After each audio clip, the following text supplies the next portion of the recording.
মানে জীবন্ত একটা মানুষ, ছোট্ট তরুণ বা একেবারে বাচ্চারা যেভাবে মারা গেছে, এর মুখোমুখি আমরা যখন হয়েছি, সরকারের যে উদ্যোগটা থাকতে পারতো, হয়তো হাসান সাহেব সে উদ্যোগের ব্যর্থতা ঘটার কারণে স্বাস্থ্য উপদেষ্টার কথাটা সামনে এনেছে।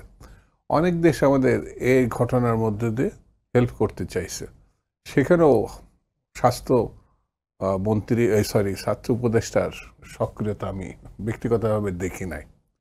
হ্যাঁ, স্বজনপ্রীতি কি একটি বিশেষ বিভাগ বা জেলা থেকেই বড় সেকশনই বলবো কি, একটা মানে 90 ভাগই উপদেষ্টা সেই জায়গার। এবং স্বাস্থ্য উপদেষ্টা গ্রামীণ ব্যাংকের ছিলেন এবং একটা মানে কি এনজিওর প্রতিষ্ঠান থেকে তিনি চয়েস করছেন। আমার কাছে মনে হয়েছে সংকট আরো বাড়বে যদি এখনই হস্তক্ষেপ না করে প্রধান উপদেষ্টা। এটা আমার কাছে মনে হয়েছে। স্বজন প্রীতি না, একের কোনো চোখের পর্দাই নাই।